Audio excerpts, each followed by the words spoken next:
this cause, and she was very active in the suffrage movement here in New Mexico. She was the New Mexico director of the Congressional Union chapter here.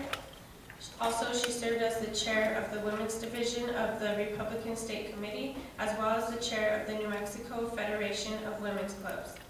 In leading all of these organizations, she made sure that advocacy for women's rights was very accessible to the Hispanic women in New Mexico at the time. Adelina influenced the women of color movement in her life. She was an advocate for bilingual and bicultural education in New Mexico schools, so that children who only spoke Spanish were not cheated out of an education in New Mexico.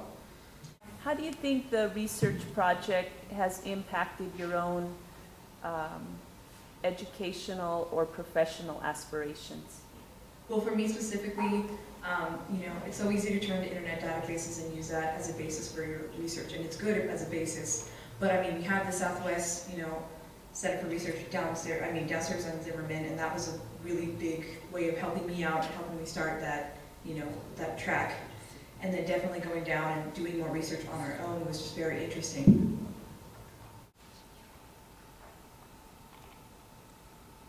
Currently involved with the organization called Movimiento Estudiantil Chicano La SLAM, here at UNM and at the national level as well. I'm not just involved, but I'm the current co-chair of Mecha at UNM. Each word in Mecha symbolizes something. Movimiento means the organization is dedicated to the movement to self-determination for their people. Estudiantil identifies the organization as a student group for we are part of the Raza's future. At the heart of the name is the use of the word Chicano. At first it was seen as negative and is now taken as a badge of pride.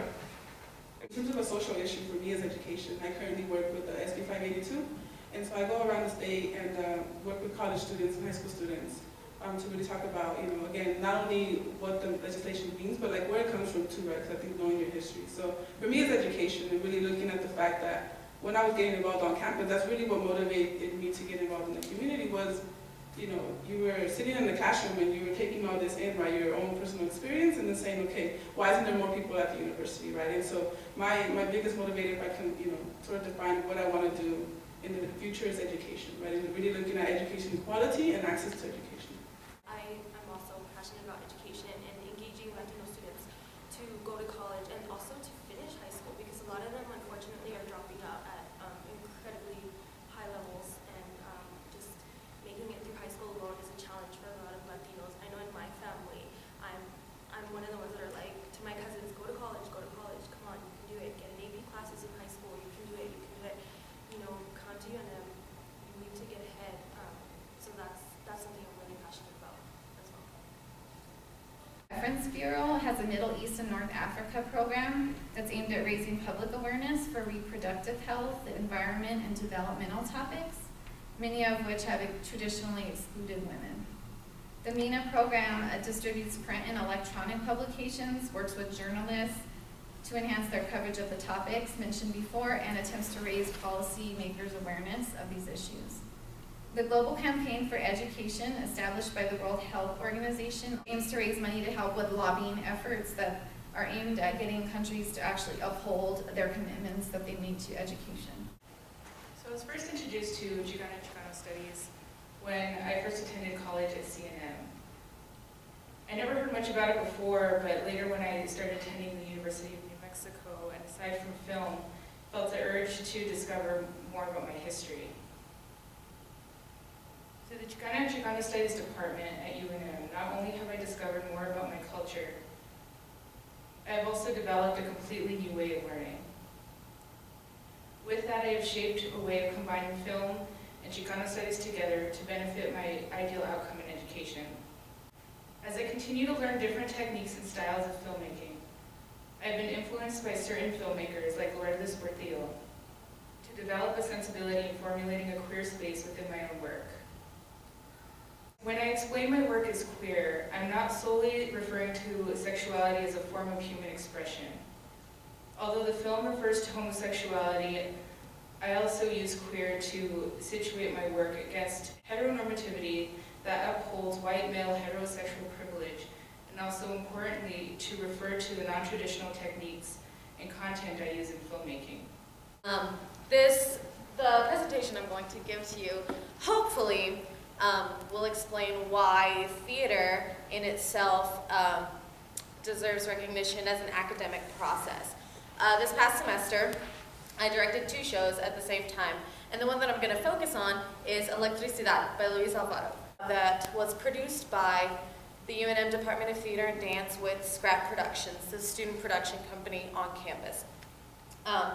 I got started in directing, well, and I guess the reason I love it is because I work with people. I'm a people person. I talk to people. I'm very vocal. And being on stage was less comfortable for me. Being off stage where I can encourage actors to find their own genius is what I have a lot of passion for. I've taken 4 semesters of directing, and in that time, I've done a ton of smaller projects, including work with Chekhov, Ibsen, and contemporary authors. This is my oral history project sponsored by the Tagba Community Center to preserve history, food, and ritual.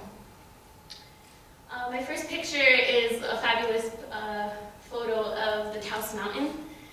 And or maybe you guys don't know, but the oldest community in Taos is known as Tagba. And so this is where our history begins in our journey.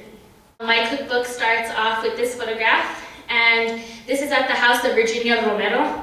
She is in her early 60s, and I was just very inspired by walking into her home and finding her, you know, the grandchildren running around the kitchen, you know, pancakes were toppled, left over from breakfast, and she was still making tortillas with this beautiful bolillo. And so, more than questions, I was inspired by, you know, just this place of what I say is Resolana. And so I constructed this poem that I think beautifully portrays this story, this experience that this lady has been making tortillas with this bolillo that her uncle gave her 46 years ago for her wedding. And she has made a bolillo for her grandchildren, and it's going to be a tradition that they are passing on. And so I embrace her memory of the first time she was given her rolling pin.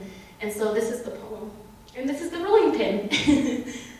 My culture, and my people have molded me and have allowed me to become the strong individual I am.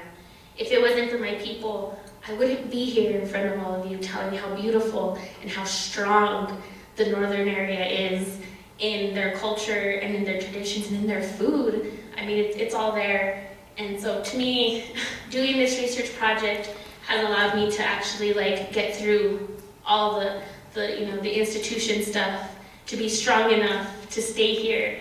And this is a totally different world for me. And so bringing this research project in, like I said, opened up relationships for me and for people in my community, and hopefully inspire everyone here today to go back into your own families or go back to where you come from, because it's so important.